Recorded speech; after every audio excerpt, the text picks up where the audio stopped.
Good afternoon, everyone. Here is presenting the Green Bee Talks, an initiative by Veritone Group to raise awareness around sustainability. And today we start with the India panel. It gives me immense pleasure to welcome Susan Bhaktul. Susan is an experienced chief executive officer with a demonstrated history of working in the apparel and fashion industry. Under her leadership, industry has scaled newer heights and achieved iconic milestones. In the world of sustainability, Industree Foundation is an established name which is striving to co-create an ecosystem with farmers and artisans, creating a new way of building sustainable enterprises and work culture. A little bit about Industree. Industree has been working with natural fibers such as banana fiber, liqueur, and is also looking to get involved in bamboo production. Over 2,000 producers are aligned to these crafts, ranging from farmers, weavers, spinners, and other roles across the value chain. Banana fiber is used to create home decor products such as baskets, and liqueur is used to make jewelry and ornaments. Our country and our planet at large needs these leaders and institutions who are committed to being green and promoting a healthy planet. Without further ado, I would like Susan to accept our invite as a moderator for India chapter. Over to you, Susan. Thank you. I hope I'm audible. Thanks a lot, Jasleen, for the introduction. I am honored to be part of this event on sustainability, close to my heart, the importance and the absolute need of the hour. Just to add a little bit more on Industree Foundation. Industree Foundation, along with the support of United States Agency of International Development, USAID, has initiated Power-Owned Women Enterprises, the acronym being POWER, very powerful word, which focuses on increasing economic opportunities for women through sustainable use of natural resources like banana, bamboo, non-timber products like sal and siali. The ongoing project socially and economically empowers marginalized communities in rural areas by taking work closer to their homes, to the women's homes. The project empowers women to become micro-entrepreneurs who collectively will own and operate their own producer-owned companies. That's a bit about Industree Foundation. Now to quickly go into introducing our panelists, our esteemed youngsters there, alphabetically. Chinu Quatra. Chinu Quatra is a young philanthropist and humanitarian who has been working towards multiplying the universal unconditional love and making Earth a beautiful place for us humans and other living beings to live in harmony and peacefully. He is a man himself beyond cleaning of these beaches, which one now witnesses in Mumbai. With his big mission and clear vision, he has laid foundation of his own non-profit organization by the name Khushiyan Foundation. He believes his strong team of youngsters with creative minds and energy at its best are the most important pillars who have contributed in making his dream a reality. Obviously, a man that believes in team, assets being human beings. Now coming to Masoom. Hi. Masoom Minawala, with over 1 million followers on Instagram. She is the undisputed queen of India's fashion influencer ecosystem. One of the first to realize the potential of social media as marketing avenue. Masoom pioneered the nation's blogging industry when she set up her blog all the way back in 2010. In the years, she has grown from strength to strength. And today, Masoom works with some of the biggest fashion, luxury, and lifestyle brands in the world. So that's Masoom for you. Meera, hi, good afternoon. Meera, she is a celebrity, influencer, and curator. As an avid believer of authenticity, she uses her digital presence to create content in the health, wellness, and lifestyle space, and always promotes a sustainable and green lifestyle through Ayurveda and healthy daily practices. Meera also talks about being a millennial mom. That's sweet. And the struggles and the joys that come with it. Meera has established herself in fashion space as well, where she addresses the concern of buying ethically and responsibility as opposed to indulgence. Now I will just, I have a couple of questions for each one of you. Again, I'll take it alphabetically. Chinu, you go first. We Yeah. heard and we've read so much about you being an NGO. What inspired the change from moving to running an NGO to be cleaning up beaches, to getting down there and actually working and cleaning out beaches? Can you share your story with us? Yeah. So basically, I wanted to be in army, but due to being a pampered child and someone who is very close to, and the elder one in the family, I was not allowed to do that. In 2014, I met with a severe depression once I completed my dual MBA, and I was suicidal and everything. So to come out of that, I talked to my mom that give me the easiest way to die. And she is like, why don't you do what you wanted to do, and why don't you get into something which your heart says? And that's how I adopted a school nearby me, and I understood the meaning of kushia. What is the real happiness? It is not about owning luxury life. It is about giving happiness to someone, and that's how kushia Foundation was born that day. About environment, I wanted to do something related to environment, but planting trees are only not the solution, I felt. I read about Mr. Afroz Shah, who's doing a fantabulous work in the Warsaw beach cleanup.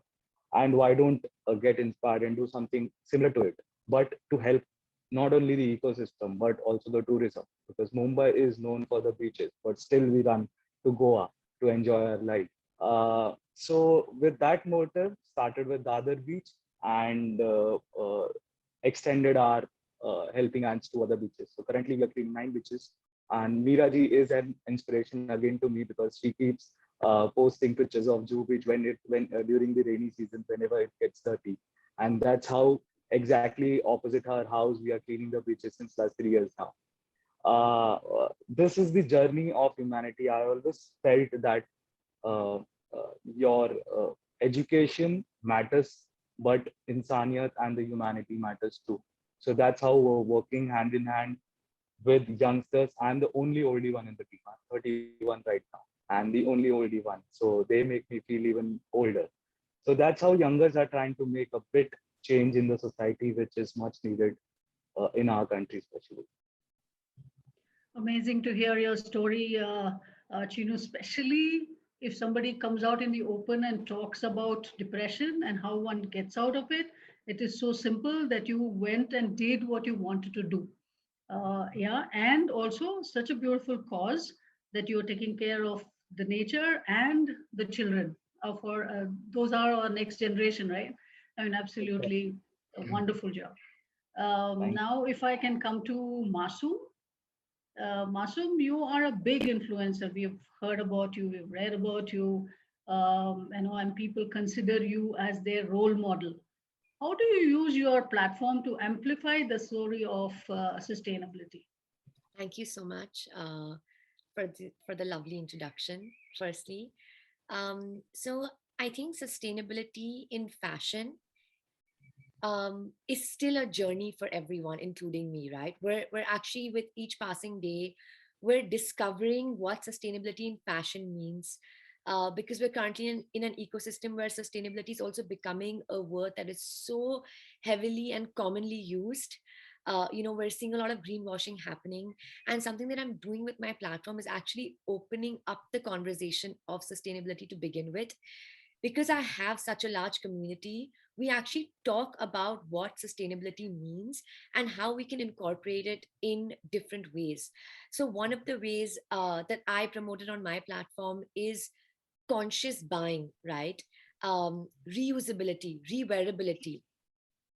When a video is focused on wearing one item of clothing in multiple ways, that is a direct form of reusing and rewearing your clothes, making them last longer, but also using them for different purposes in different ways.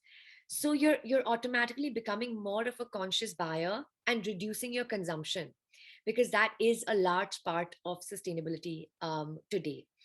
I also feel like there's a lot of conversation on my platform also about the kind of investments that you can make when it comes to fashion, right?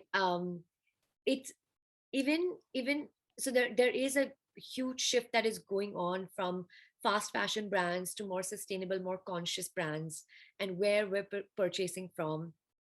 And I did two concise lists where I summarized where you can actually buy sustainable and conscious fashion in India. Because what happens with sustainability is it turns out to be it's not that accessible yet, right? It's becoming more and more accessible with each passing day. But it's my role and responsibility as an influencer to make it more accessible to my community. So what my team and I did is we actually put together a list of brands which are sustainable or conscious, not in totality, but in some of their processes, if not all. If they're using, say, natural dyes, or if they're if a part of the process of manufacturing is sustainable. And we made this list and presented it to my community. So if somebody even wants to make that shift, right, even if they have the inclination to, they should have the accessibility to these brands, and it'll be a much easier and quicker process through that. um, I also have a series called The India I Love, where I talk about Indian fashion, Indian handlooms, and how Indian fashion has actually played such an integral role in our culture. And the more and more that I'm actually doing posts and videos and content around this series, I'm realizing how sustainable Indian handlooms actually are, right? If you look at Khadi, it's one of the most sustainable Indian handlooms. And I think what I'm trying to do, what my intention is, we're if we actually are more informed about it, which is what I'm trying to do with my community, talking about the process of Khadi, how it's made, why it's sustainable. If people are educated and informed, they will wear it, they will buy it, they will celebrate it. So the next time you see something of Khadi, I want them to think about my video. I want them to make the correct decision, knowing that if they're going to purchase Khadi over, um, say, fast fashion, for example, they're making a decision not just for themselves, but also for their culture, to actually carry on Indian fashion forward. So it's carried on for a lot more years to come, and celebrate for a lot more years to come. But they're also doing something for the environment. Um, so there's a lot of interesting features I do like this. I also did something with a sari that was made out of actually bamboo fibers, and it's so interesting to see how Indian handlooms that have been alive and have been made since years and years, their ways have been so sustainable and so in a way that's so harmless to the environment. And if we can just bring that back and celebrate that more, which is what I'm trying to create awareness about through my platform, it could be amazing. Wonderfully put, huh? The word, when you said that sustainability is such a loose kind of word nowadays we use, it is true. And I can see it also in what we do at Industry Foundation. It's very rare that people get into it and bring it closer to home. Like if you increase awareness, everybody talks about, yeah, of course, we're buying lots and lots of clothes. So, but what do we do? But if you are bringing this awareness closer to your community, to your platform, and through your platform, that's an amazing thought, amazing work done. Masum, just hold your thought on Indian culture, because there is a question that would come in later. Yeah. Yes. Okay. Now, Mira, as a mom, as a mother, how can you contribute to sustainability? Since you are also a role model now to your children, you have a chance to shape their future viewpoint, not just theirs, but the future generation, which is more aware towards sustainability. Can you tell us a little bit on this? Definitely. Firstly, thank you for having me on this panel and for that wonderful introduction.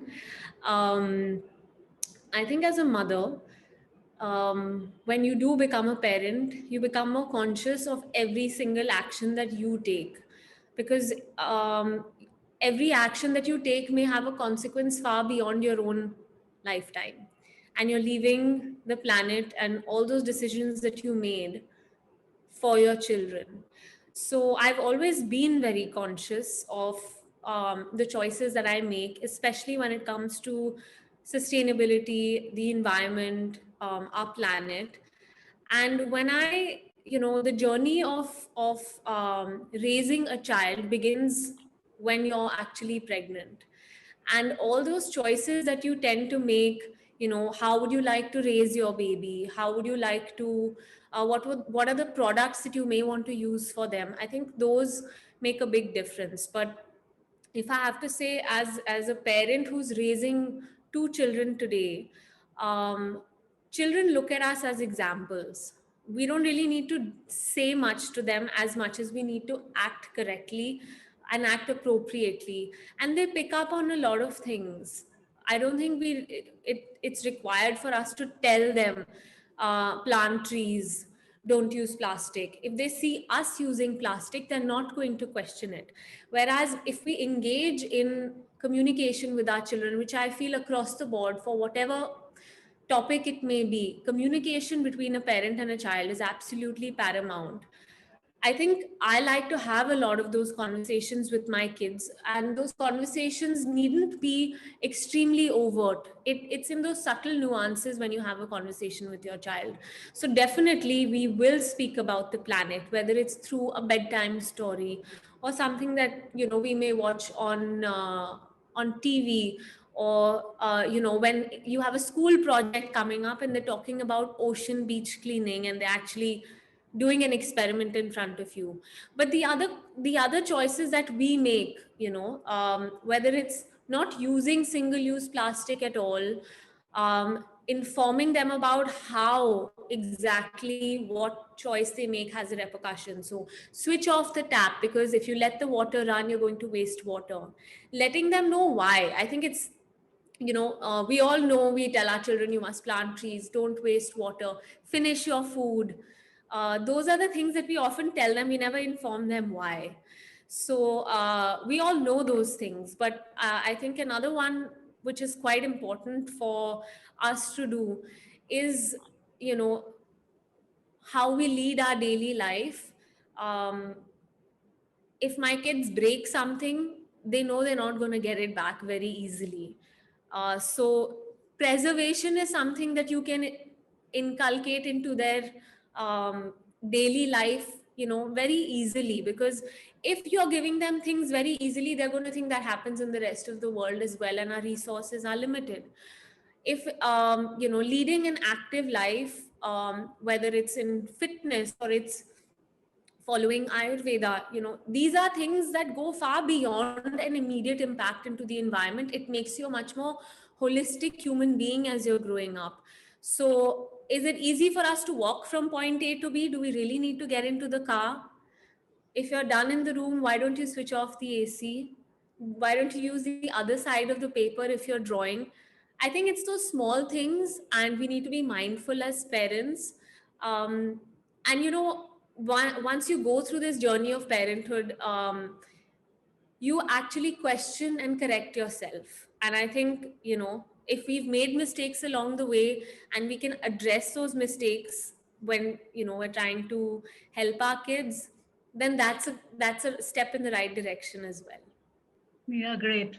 I mean, the way you put it, that, children are not only listening to you, they are watching. They're watching every step of whatever you do. So it's more like walk the talk. Yeah, you walk and show Yeah. them. And these simple things, of do not waste paper, do not use plastic, do not leave the tap open, do not leave the TV on. These are just simple things which we tend to forget. Yeah. And the Yeah. other line that I really liked about you is, whatever we made mistakes as children, if we can now correct, because sustainability is a continuous journey. Yeah, it's not from this point to this point. I mean, there's no destination right now. You have to save the planet, so it's a big job. Yeah, so let's just take those little Yeah. steps, and I think you're doing a fantastic job with your kids, and I hope they in turn are teaching and showing their little friends. Yeah, thanks, Meera, for that. Thank you. we often look at what it's made of, and that's the lens from which we use, from which we look at sustainability. But I think we often forget how long or how far it has taken something to reach us.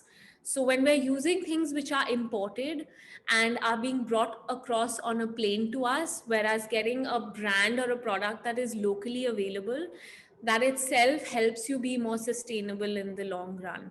So I know we want to get fancy things for our children, but now is the best time to be vocal for local and walk the talk at the same time. So that's something that we can do as parents. Yeah, just connects back to what Masoom said about Khadi. This is our Yes. product, Indian product, yeah, and we should build on that. Thanks, Meera, and I don't think we will edit that. That was a beautiful point, yeah. Thank you. Thanks for that. Now, if we can go into the other question that I have, again, starting with you, Chino. Our Ji. project at Industree also focuses a lot on sustainable use and management of natural resources. While you were doing all this, the work with on the beaches or all what you're doing as an NGO, what have been the biggest challenges that you face when it comes to sustainability? The biggest challenge is the mindset of the people. In my whole journey since last 7 years, it is a the mindset shift is very important when you talk about sustainability also in all terms. Sustainability in your livelihoods and the environment. Especially when you're talking about environment, it is not our job. This is what I have been hearing from the people when we are doing the cleanups.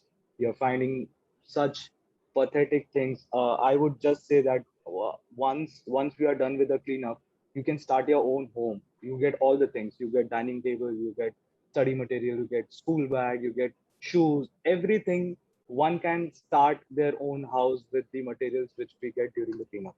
So the biggest challenge is to educate people and aware people. Now, when we talk about educating and awareing, no one is a very few percentage of population is ready to educate themselves.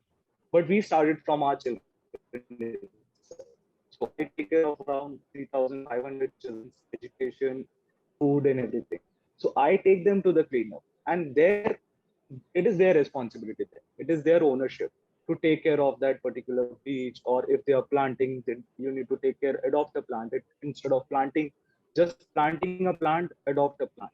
This is a small teachings which we need to give it to people and educate and aware about sustainability. We are no one to save the planet. If we want to save ourselves, then we have to protect the planet, because it is always vice versa. The people always come out with a thought that I am someone who is, or we are someone who is saving the planet. No, you are saving yourself. And during this pandemic, we have definitely seen when the humans are caged, environment is breathing. So similarly, we have to come with more awareness talks, which and heart to heart talks with the people. The only change which we have got in the society right now, whenever I want to change someone's mind and that person is too adamant, I request and beg them to come for a cleanup. And once you start doing the cleanup, you will see what kind of things we find. And that's how you will stop using that materials at your own place, or you will stop open littering. This is how the change of mindset which we have been trying to do since last 4 years now, 3 4 years, which is successful. More than 15,000 people participated in our beach cleanup, and I can proudly say that these 15,000 people are not using plastic bags, they're not using the bottles, they're not open littering the things. So that's how slowly and steadily we can move towards protecting and saving ourselves by saving the planet. Thanks, Chino. Well put again that, it's all in the mind. It's a mindset. And I think you've taken the right step to say that, come and see me do it. Let me show you. Yeah. And many people, if they witness these things, then I'm sure there will be more understanding towards sustainability and how it's not just looking at the bigger picture, it's also looking at yourself, right? It's going to help you. Okay, Meera, I have a couple of questions for you. The first one, Okay. To all these followers that you have, what are those little things that we can do every day in life? You did mention a couple of things, but if you can elaborate a little bit more or add something more to it. I think sustainability is an attitude that we can adopt as a lifestyle. Um, there are small steps that we can take that end up being big ones. So, personally, I like to follow a motto of sustainability of choice, because I feel like, yes, we can, turn off the lights and segregate our plastics and our non-biodegradables from our biodegradables. And those are things that we absorb into our daily, life. And those are things that we can incorporate for the long run. But on a day-to-day basis, where it comes to the choices you make, I think, for example, when it comes to fashion, binge buying versus investment buying, like Masoom mentioned earlier on, how much wear are you going to get out of something? It needn't just be a t-shirt. Tomorrow, if we're buying a kettle for the kitchen, and you would say, okay, maybe let me invest a little bit more because this is going to last me a lot longer, because otherwise it's going to land up in a landfill or a beach, and maybe Chinu's going to make his kitchen out of those things after tweaking them here and there. It's those little, it's changing the way we think. Going back to the way our parents used to look at things and our grandparents used to look at things, and they would say, how long is this going to last me?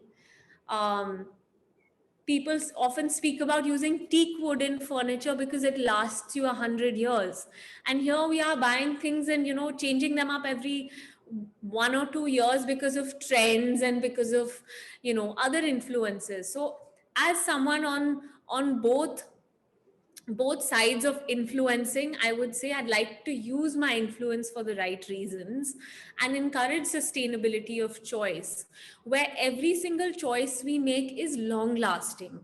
Because everything that we do that's quick, that has a very quick turnaround, it doesn't follow I don't think it follows the rhythm of the earth. The rhythm of the earth is slow, nourishing, it's grounding. I don't think we're doing that right now. So on a day-to-day basis, I like to buy less. I like to keep less. I like to hoard less. I'm very happy to refuse gifts if I don't need them. Often people ask me, can we send you this and can we send you that? And, I thank them for the gesture, but I do let them know that I have no use for it. And I wouldn't like to keep something if it's going to just sit in my house or if I need to throw it away. And likewise, things that we may already have in the house, repurposing them, upcycling them. As a mom, I've made both my kids exchange and swap clothes all the time. I'm totally a hand-me-down kind of mom. I have a jacket which my daughter wore and I kept it and gave it to my son. So, we've just introduced them to the concept of recycling. And we have 2 bins outside our house. So I think for me, it's how I choose to create my home, my family, and how we raise our family. So it's those choices we make. And again, coming back from the last question, being good examples. Yeah, absolutely. I mean, whatever you say, I mean, if this is like applied in each one's homes, can you imagine what this is going to be? Like it's amazing, amazing, Mira. Very curious to know what's your wardrobe like, with all these temptations and all that. How do you avoid this? What's your You wardrobe know, like? Susan, I'm not going to say that I wasn't a fast fashion junkie before. I was. I loved getting more, You're at that time sometimes in your life when, your parents give you a fixed amount of money and you want to just get as much as you can in that.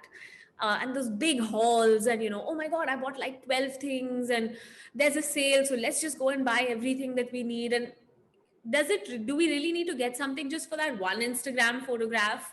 or just that one wear. I know many times people say, "Ha, okay, you can wear it and then throw it away." I don't think we have that luxury anymore. So I have changed the way that I think, especially after, I became a mother, and I actually changed so many sizes that I was like, I don't want to buy so much because I'm going to have 3 sets of wardrobes in 3 different sizes. So I actually like to follow, a capsule wardrobe kind of approach, where I have a lot of staples, a lot of basics, a few accent pieces, and things that I can rewear a lot of times. I don't follow trends. I have a very stable sense of fashion with a few tweaks here and there. So I think buying smartly, something that can last you for a long time, like how Masoom said, wear one thing in 10 different ways.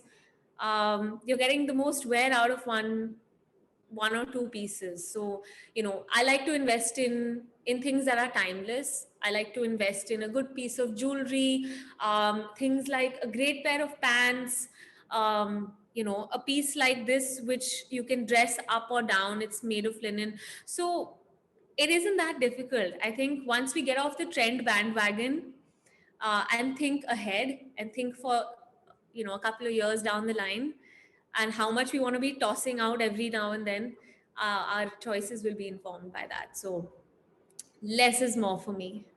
Okay, great. I mean, great to know this. And, it's amazing how when you say that, just buy one pair of garment and then reuse it in different ways, it'll always look nice and different. And for different occasions, you can wear a jacket on it or whatever. And Right. very nice to hear that your older one is a daughter, right? And the second is a son. So they don't mind wearing their hand-me-downs. I mean, that's cute. That's cool. And that But just Susan, shows. it's not that easy. It's not that easy. If I had, it's easier for the way that boys' clothes are made. If I had a younger girl, she would have been able to wear it far easily because I really got so many jazzy pinks and sequences for her.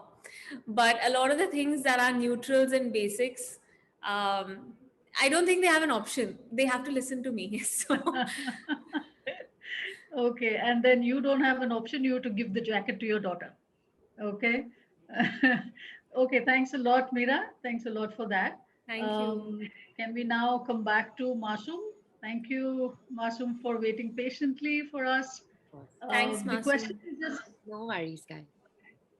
yeah, Masum, just taking on from what you spoke about, India and its culture.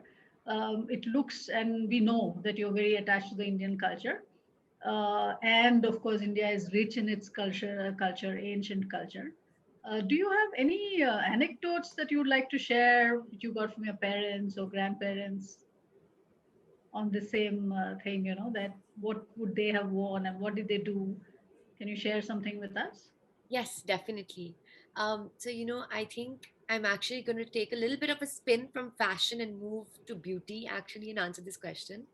So, something that I talk about on my platform is Indian beauty secrets, right? And something that has really been passed on to all of us from our moms, grandmoms, their moms, is literally using Indian ingredients to enhance your beauty. We all, use so much skincare and makeup, and we're of course very aware of what processes are used for the packaging of these products, what kind of chemicals are used inside these products, when actually you can achieve the same or a far better impact by using Indian ingredients, by using homemade things, something like kesar, right, which is saffron, or ashwagandha, or methi, which is sorry, what is methi called in English? Fenugreek. Fenugreek. Yes, so even using methi or fenugreek, how it's called in English, is miraculous for your skin.